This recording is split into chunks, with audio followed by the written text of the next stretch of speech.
Hello, everyone. Welcome to Mind Matters, empowering conversations for public safety professionals, where we'll discuss topics involving wellness and first responders. Join me on this journey of learning from subject matter experts in their various fields of psychology, medicine, leadership, and many more. You can find our show on Spotify and Apple Podcasts. Let's get into the show. I'm your host, Elizabeth Morris.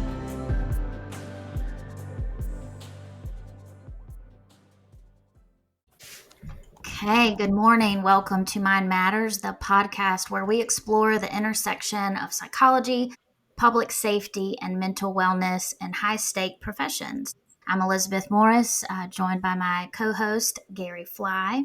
In this episode, we're focusing on a topic that is essential, but most often misunderstood in public safety, fitness for duty evaluations. These evaluations play a critical role in ensuring that professionals in these high stress situations, jobs, are equipped to perform their duty safely for their own well-being, but also for their colleagues and for the communities in which they serve. Our guest today has been with FMRT since our very beginning, Dr. Peter Schulz. Peter is a forensic and clinical psychologist with more than 2 decades of experience in public safety and forensic work. Before joining the FMRT group, he served with the U.S. Department of Justice, conducting high-stake forensic evaluations and participating in risk assessment panels for violent offenders. He has testified as an expert witness in state and federal courts. He is also the founder of Triangle Forensic Psychology and has worked with more than 600 local, state, and federal public safety agencies across the Southeast. He's also certified hostage negotiator, an honor graduate from the Federal Law Enforcement Training Center, and a sought-after instructor on topics like PTSD, psychopathology, and the ethics of psychological assessment. Peter, welcome to the show. Before we jump into fit for duty evaluations, I'd love to hear the origin of, how did you and our founder, Dr. Warren, first meet? I could not recall. And what led you to becoming part of the FMRT group from day one? Yeah, I had just moved down to North Carolina from the Boston area. I had left the U.S. Department of Justice, looking to start a private practice. And Dr. John Warren and I met at a training for the PAI, which is one of the instruments we use. We actually sat at the same table, and a mutual friend, Dr. Newman, introduced us. And FMRT was still just in the infancy stages. I think we had one office and three departments we worked with. That was the extent of what FMRT was at that time. And we just got talking. We had a very shared interest, and it seemed like a perfect fit. And the rest is history. And I loved it. You are such a blessing to our organization and your wealth of knowledge. You are one of our lead psychologists, and I know I look to you to answer a lot of questions, and so do our other clinicians. Well, thanks for being here, Gary. It's good to see you. Good morning. It's good to be here. I appreciate the opportunity to co-host with you. Yes. So let's begin. By laying the groundwork. For those who may not be familiar, what exactly is a fitness for duty evaluation, and how is it different from a clinical or pre-employment psychological assessment? Dr. Schulz? Sure. So a fitness for duty is we're working with, at that point, an employee. So these are not pre-employment. So pre-employment, we do a pre-employment evaluation that looks at a whole array of things, and our options when we're all said and done are suitable or not suitable. We make that recommendation onto the employer, and they get to make the final decision once they read the report whether they're comfortable with moving forward or not. Fitness for duty happens some point down the road, and an officer may never, ever go through a fitness for duty throughout their 30-year career. Sometimes it may happen 6 months into their job. So fitness for duty simply means something has happened in their personal and or professional life that gives their employer cause for concern. That could mean 100 different things. And once that reaches that certain threshold, legally, the employer has to step in to make sure that the employee is okay, that the employer is okay, and that the body that they're serving are going to be fine. So make sure that this officer is in the right frame of mind to be executing their duties as an officer appropriately. And as a psychologist, we deal with the mental health end of things for that. So we're looking for anything mental health that would explain why this behavior of concern has reached this threshold. Thanks for clarifying that. Now, it's common to hear people assume that a fitness for duty evaluation are initiated when someone is in trouble. Is that a fair assumption? It could be at times. We do get folks who come in for fitness for duty, and they've been charged with a crime. They've had a DWI. They've had allegations of abuse against their spouse. They have legally crossed a line, and yes, they are potentially in trouble, and they usually know it, and they usually walk through the door sort of with their tail between the legs, so to speak. They know they've done something wrong. Other times, it's just concerns that have reached, again, a certain threshold. I can give you our quick sort of top 10 that are things that we typically see. Alcohol is usually the number one thing that involves, again, that could mean anywhere from a DWI to you went to a training and, after dinner, you drank a little too much and some of your officers got concerned about some of your behavior. So it hasn't led to a legal charge, but it rose to that threshold of, hey, that's a little much. We see anger issues. We see cognitive memory issues, especially for folks who are dealing with ADHD or more for the older end of the spectrum. Where the memory just isn't quite as sharp and they're starting to make some mistakes that they weren't earlier in their career. Some other common ones, just depression in general. Folks who show up to work crying, or they're going through the bereavement process. They've lost a loved one and they're just not on their A game when they show up to work. We see folks who have made inappropriate comments, either at the workplace or posted inappropriate things online or made an inappropriate joke that made it to command staff as something that's concerning. Suicidal comments are a big one. Again, it can either be made bluntly or, they texted it to a friend or posted on Facebook who told a friend who told a friend who told the chief. And so sometimes they get it second or third hand and they come to us to just do an A to Z. Hey, is there legitimacy to this? What's going on with this? We also see folks who've just made a series of poor judgments. Again, they've had a stellar career for 5-10 years, and all of a sudden they hit that bump in the road where they're just making some bad judgment calls, especially when they review that body cam and say, why did you do what you did on this call? This is just a bad call that you made. Sometimes I see folks who are starting to freeze on the job. They get a call to shots fired, and they, time-wise, they should have been the first there, but they're the fourth or fifth car that arrived. Why did you take so long to get there? Were you scared? Are you avoiding certain calls? It could be anything as minor as excessive tardiness or absenteeism, where they've got a pattern of they're just starting to show up to work late, or they've taken an excessive number of days off and there's just no rhyme or reason to it. Other times the agency would get word that we've gotten word that this officer has PTSD, and somehow they never knew about this up until now. They've gotten word that they're going to a PTSD group with the veterans, or they just started taking some medication, and the department just wants to say, hey, we just want to check this out from A to Z. If they have PTSD, fine, but is this PTSD reaching the threshold where it's a concern where we need to do something about this? Or, as you mentioned earlier, sometimes they come back from extended leave. They went on a surgery and now they've been out for 6 months. And the department just wants to make sure, hey, they got their head in the game and know they've been out and they've got, that knee surgery or that shoulder surgery, but they've been out for 6 months. Are they good to go? Or are they on some medications as recovery from that would disqualify them from operating in law enforcement? So that's kind of a quick sample of things that come to the department's attention that are now handed off to us to say, hey, from a mental health perspective, are any of these things keeping this officer being able to do the job effectively? Those are great examples. So in reality, these evaluations are more about, clarity and support for the agency. Again, looking at mental health issues as opposed to discipline. That's an important distinction. And I think you were also alluding to, when someone's out on possibly FMLA. I know this comes up a lot, where agencies want to send them while they're on FMLA. And we've had some dialogue while there's not a legal issue with that. It's not best practice. And why is that? Legally, we're not, or the department's not allowed to just,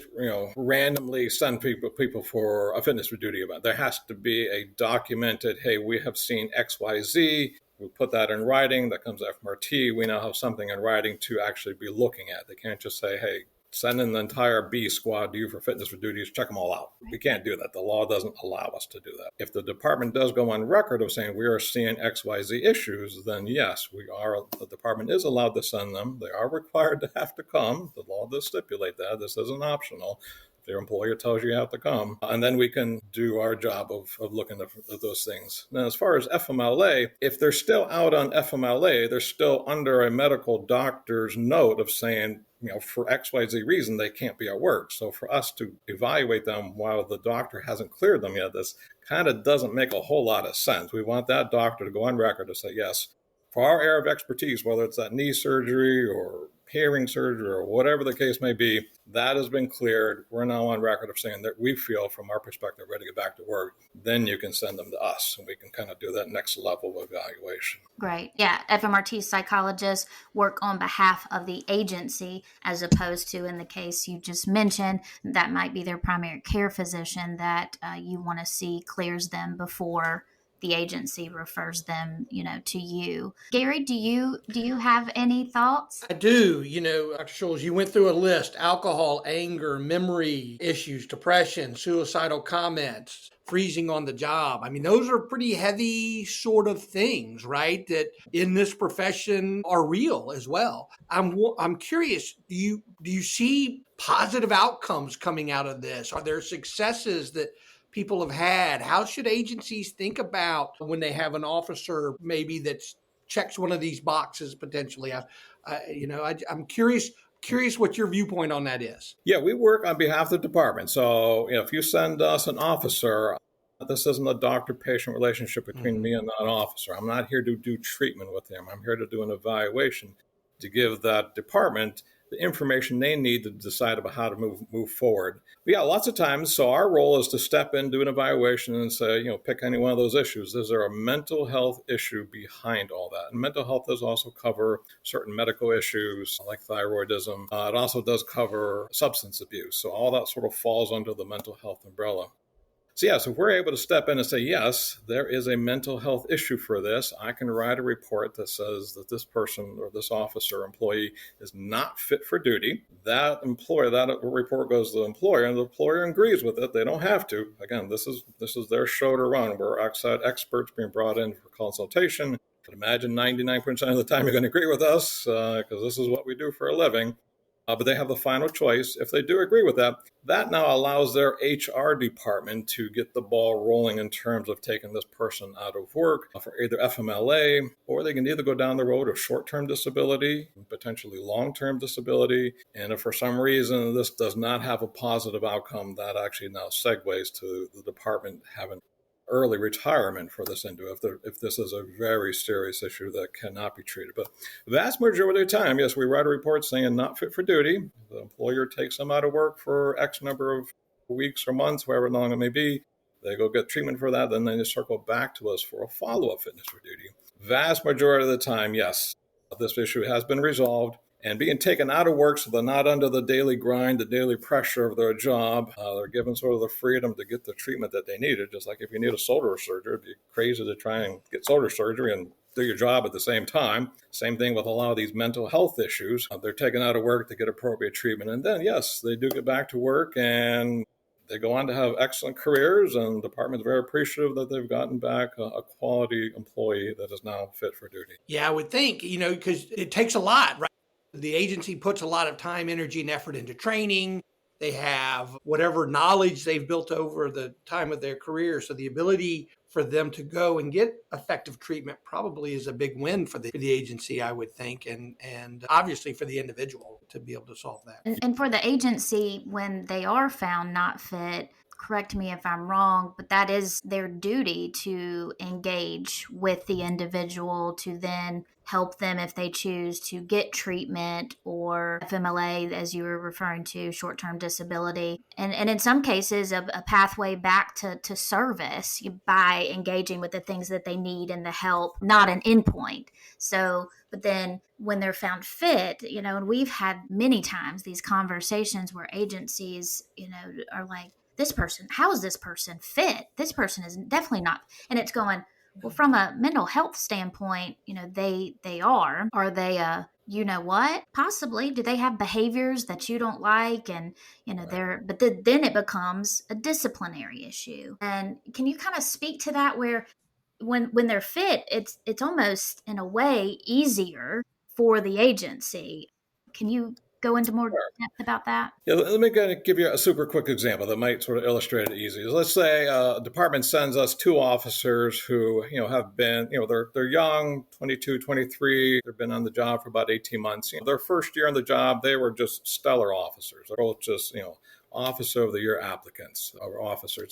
They're doing a great job. But in the past 3 or 4 months, their job has really started to, tail off. They're starting to show up to work late. They're showing up to work not shaven. Their, uniform just looks scruffy. Their numbers on their job have significantly nosedived. They're not doing the traffic stops. They're not being proactive. And they're just, in the past 3 months, not good officers. And then the numbers just back that up. And so a department appropriately would send them to a fitness for duty evaluation to say, hey, FMRT, is there a mental health reason behind what we're seeing here? Because this is very uncharacteristic. So let's say we do an evaluation with both officers. One is legitimately found to be depressed. I mean, his grandmother just passed away. His dog that he got when he was 8 years old is about on his last leg and needs to be put down. And his girlfriend just broke up with him. He's got a lot of outside of work stuff going on that has now made him depressed.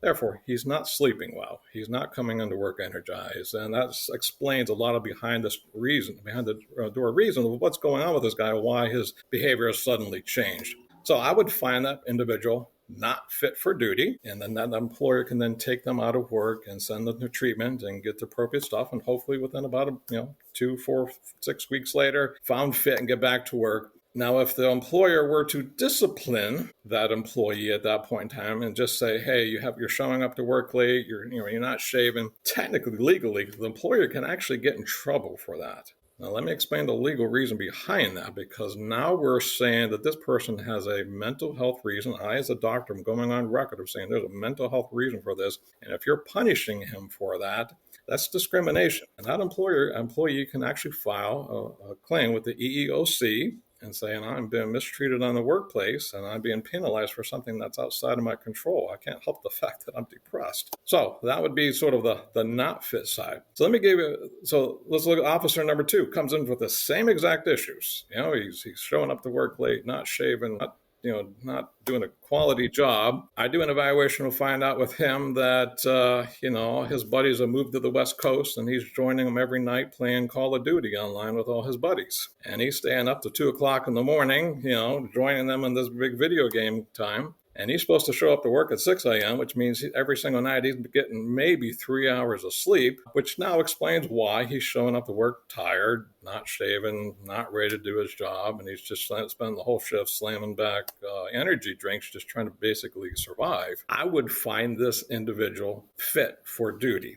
And that's very counterintuitive to some departments, because they say, hey, Dr. Schulz, are you giving your thumbs up to this guy? I mean, he's showing up to work late. He's doing a bad job. Why am I reading a fit report saying he's fit? By fit, I am saying there is no mental health reason behind why he is doing what he's doing. He is choosing of his own volition to stay up late at night playing video games with his buddies. There's no reason for me to take him out of work to send him to treatment. There's no treatment that he needs. There's no antidepressant to give this guy that's going to help him overcome trying to survive in 3 hours of sleep.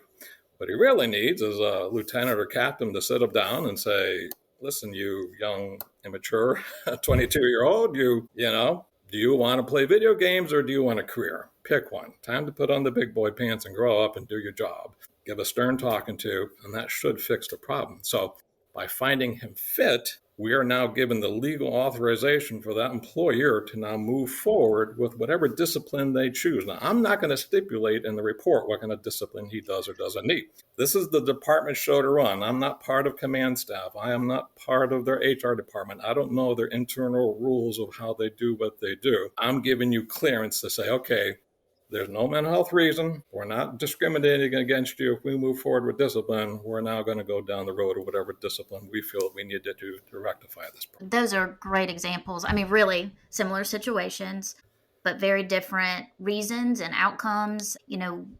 I will get many times a question about, well, what do we do? What do we do with them? Now, I hear you. If someone is fit and they're cleared for discipline, it's the command staff's. What is your policy? Talk to your HR. Talk to your legal. What should you do next when they are found not fit? I also will get some of those questions like, okay, well, what's the doc's recommendation as far as next steps for them? What kind of treatment should they get? Where should they go? They want a treatment plan. Can you speak to that as far as the role that you play or don't play, and give some clarity not only to our law enforcement and other public safety leaders, but really their HR and legal? I think sometimes there's a disconnect between the three of you all.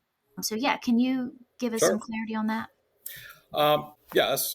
As a psychologist, I could add a treatment plan onto there and say, hey, this person needs, 6 sessions of therapy. They need to see a psychiatrist to evaluate whether they need certain medications or they need to go to an anger management group. I could do that. The law does not let me do that. And there's actually some Supreme Court rulings on this that stipulate if I go do that, that may sound helpful initially, but I'm actually setting the stage for some legal problems down the road.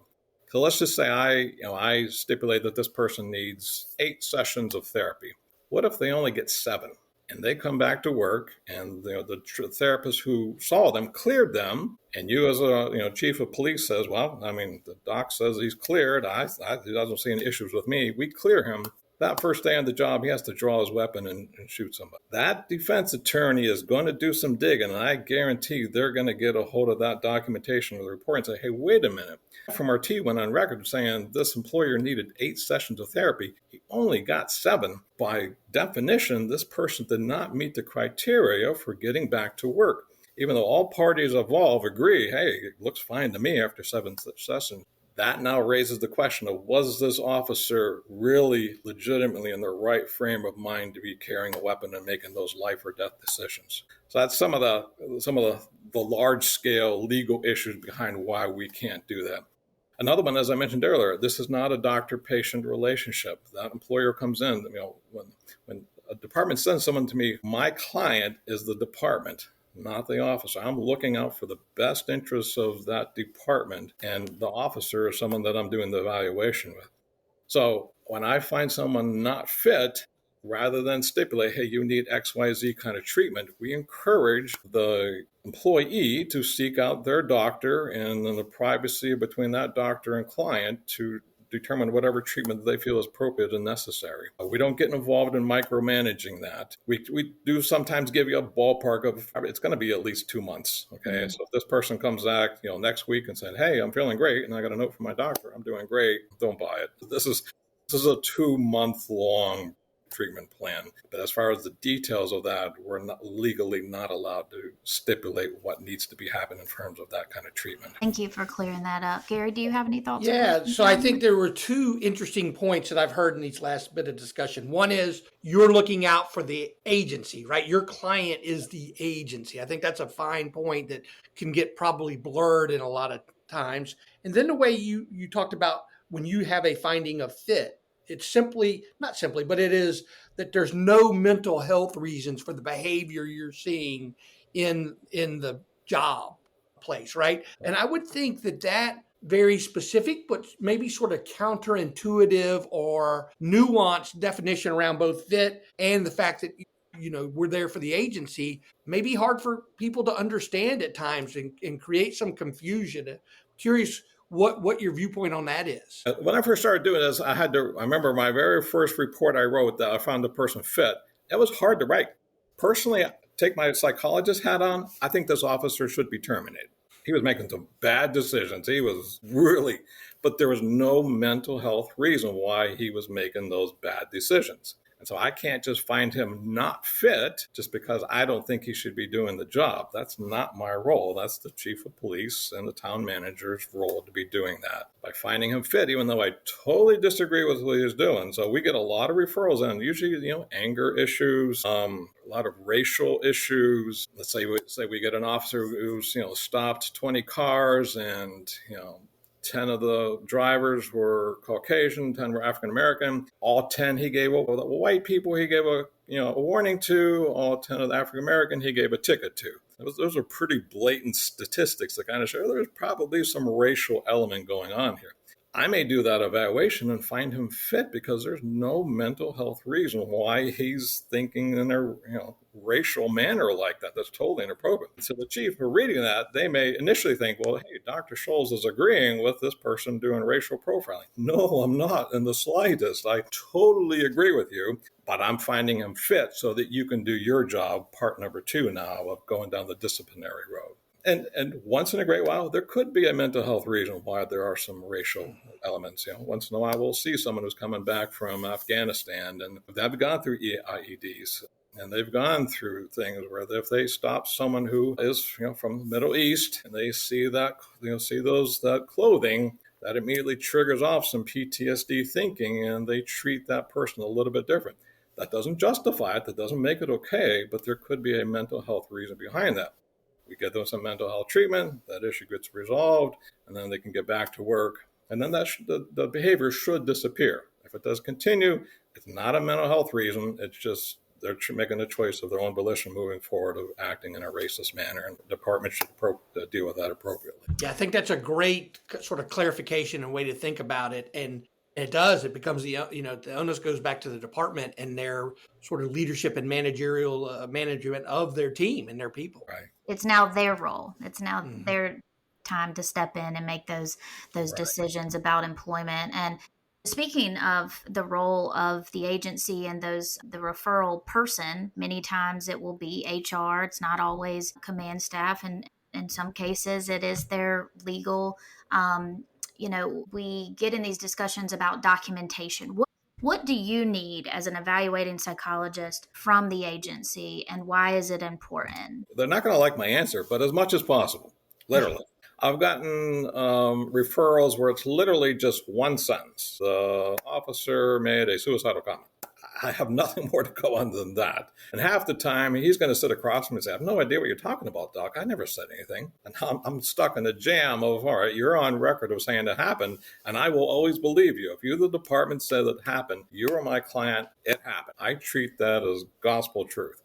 I'm never going to come back and say, hey, I totally disagree with you. I think you guys made a bad referral here. If you said it happened, it happened. I'm going to treat it that way. But give me as much information as you can. So I've had other times where they'll send me a page or 2 long summary, but then they'll attach affidavits of other officer who've seen this situation. If there's a legal, they'll attach the arrest record on there. I've had times where they've sent in body camera footage, car camera footage. So I kind of get to hear and see the whole picture. That helps me tremendously. The more information I have to work with, I love it. I even love it if you put your cell phone number on there and say, hey, Dr. Schulz, if you have any questions, I'm the captain. Give me a call. I will give you a call. I guarantee you. I will love to have a conversation with you and say, hey, let me hear a little bit more detail. Or I met with the person that told this, and that kind of contradicted. You sold this. Can you give me the background? I want to assist you as much as I possibly can in this evaluation. So the more you give me, the more I have to work with. So yeah, as much as possible. Please don't give us a little 1 or 2 sentence, he got caught drinking on the job. And one of the things we encourage staff who are taking these referrals, I'm thankful that you're open to the conversations, with the agency. We also ask that they put it in writing to memorialize it so that we do have that data. You have that data to refer back to. Particularly, I know with FMLA, someone was on FMLA, they're cleared, now they need a fit for duty, and it's minimal information. I mean, with those types of referrals, what's the best case scenario of information you can get from those that have been FMLA and cleared? Again, legally to do this, we need documentation from the employer saying this is your job, this is your behavior, the two don't match up. Can you enlighten us? So if you're out for FMLA, okay. If you have concerns about this person coming back, document that. Don't just say, hey, he's been out for 6 months, check them out, make sure they're good to go. Go on record of saying, hey, we question whether or not this person's going to have the ability to work a rotating shift schedule due to having been out and they've been on a sleep schedule like this for the past 6 months. We question whether they're going to freeze under an intense situation. We question whether they're going to be able to handle getting back under a chain of command and being given orders if they left on a bad note for some reason. Give us something to work with, put some kind of documentation in there that gives us our antenna of what to be looking into so we can rule that in or out. FMLA is okay, but give us reason why you feel being out for 6 months and put it in writing so we have something to work with. So we have legal grounds on both sides to cover ourselves. Understood. And in those cases, and just really records in general or people getting treatment, why do you get those? Why do we want to get those? And usually what are you requesting when it comes to medical records or medication? Yeah, usually due to protected health information laws, the employer is not allowed access to, if you went out for shoulder surgery, they can't say, hey, surgeon, send me 100 pages of records. You're not allowed access to that. The employee is protected by law to not disclose certain information. But as on our end, we do get medical releases signed, and I will contact every doctor who's involved in this picture to get the whole picture. Because, they may have been out for shoulder surgery, but those records may also show, hey, in the recovery process, you got a little addicted to that Vicodin, and you had a hard time coming off of it, and you started having some panic attacks when you thought of getting back to work. And again, the employer doesn't know this, and the employee may not want to sort of volunteer that information. But if I can get all those records, lots of times I'll even call the doctors myself, and we'll have a doctor-to-doctor 5-minute chat. I can get the whole story of what's going on. So again, I have more information to give you a quality report, because the last thing I'd want to do is, the employee comes in, we have a nice chat, take a test, nothing looks nothing looks problematic, get him back to work, and 2 months into the job, all of a sudden issues are flaring up. And I would have known that had I gotten those records and looked at the behind the scenes story. So we're always going to look into that. And sometimes we need to ask for grace in terms of time period. I know they send them to us and they want a week, hey, turnaround time. We want them back to work, next Tuesday, get them on shift. And I can't force that other doctor to send those records to me instantaneous. So please give us a little bit extra time to get these records, because it's to your advantage. Absolutely. If we see those records and have those conversations with other doctors. As opposed to rushing them back in and kind of the example you said, something happening. And that information is imperative for you as the expert to make that determination of fit or not fit, and while also protecting, again, the personal history information. So you're still protecting the employee. I think sometimes there's a disconnect there. While yes, you're doing an evaluation on behalf of the agency, but you still are protecting the individual, and not going to share like their dosage or their medication specific names. Right. So I won't, in my report, I'm not going to say he saw such and such doctor and had such and such diagnosis and was given the name of this medication. None of that's going to go in the report, but I will give you a thorough summary saying in the recovery process where it was prescribed medication, it did become problematic and had a hard time weaning off of it. So that therefore this employee may have a propensity to want to try and get access to this kind of medication, especially if they're going back to a narcotics unit or something of that nature. The last thing you want is an officer who has a weakness of that nature. And again, we're not going to penalize that officer. We're going to get him. I may feel, okay, shoulder's healed. Let's now get you some treatment to address this addiction issue. So again, this is past tense. You can get back to your job, and there's no questions lingering over. As you were talking, I went back to your statement. You're looking out for the best outcome for the agencies, right? And to think about that diligence that you're going through, I think really does demonstrate that, right? You're trying to get this very holistic picture of what's going on, because you're going to be asked, is this person fit? Are there mental health reasons why they can or cannot do their job? And I think it can get lost sometimes, maybe with the agencies or with their HR teams or just that this is a process because it involves a person in their life. And you're trying to make a decision that's so important that having this robust information really is just going to allow you and FMRT to make a better judgment and make a better decision. And I think that diligence really, it's hard to tell somebody, well, here's all the steps, because you don't necessarily know all the steps when the process starts, but you just know it's going to be a robust discovery period to deliver that outcome. And it just struck me to hear you talk about it that way and bring it back to that point. I don't really have a question in there, but I'm curious if that tease up any other additional thoughts for you. And now we're coming sort of to the end of the discussion. I'm curious kind of how that leaves you. It's a serious job. We are assuming a lot of liability by signing my name at the bottom of that, saying you've had XYZ issues and you've got XYZ treatment. I am now confident as your expert, the department's expert, to be able to step in and say, yeah, this person's ready to get back to work. Because again, let's go back to the issue of, hey, you got addicted to Vicodin. We've had cases where an officer has had that issue, gotten back to work, and they take someone to the hospital, and boy, medications go missing. Or they step into someone's home for a domestic violence issue, and on the way out the door, the next day people know, hey, where's my bottle of Vicodin? I know it was here. And the last thing you would think, that officer put it in his pocket, but we don't ever want to see those kinds of things happen. So we want to protect your liability-wise, so that the employer knows they've got the best officers out there, and the community out there can feel comfortable that they have the best officers out there.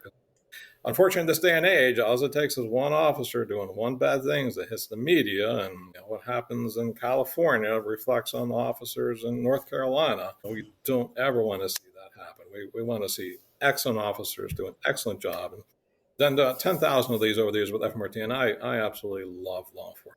And they don't get enough praise for the quality work that they do. And no one has any idea behind the scenes how much work they do into their job. And it's about a thankless job it is. So I want to make sure that they are in good health, and the department is 100% confident in the work that they do. That's a great reminder that ultimately you're looking out for everyone with these very critical evaluations. And I think it is such an important topic, and there are so many misconceptions, and I think it'd be advantageous for us to kind of do a phase 2 of this, and maybe dive into the differences between a critical incident or an officer-involved shooting versus a fit for duty evaluation.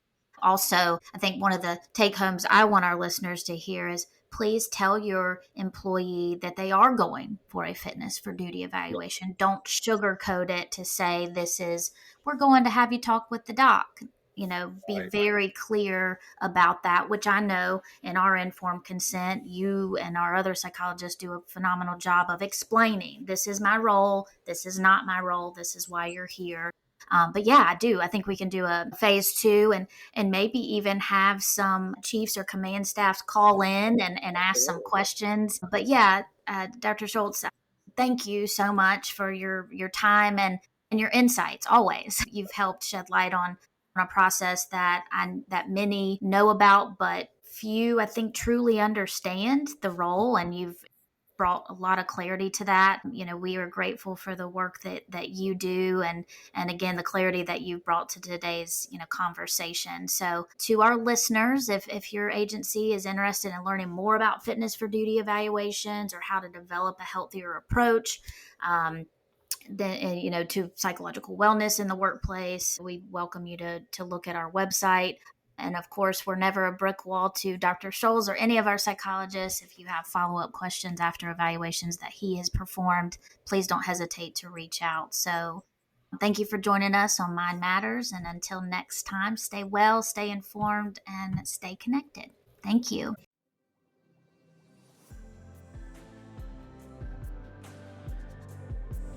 We hope you enjoyed this episode of Mind Matters. Please give us your thoughts, and if you like this episode, feel free to share it with others. You can also find more content and choose to follow us on our Instagram, Facebook, and LinkedIn at the FMRT Group. Thanks, and we'll see you next time on Mind Matters.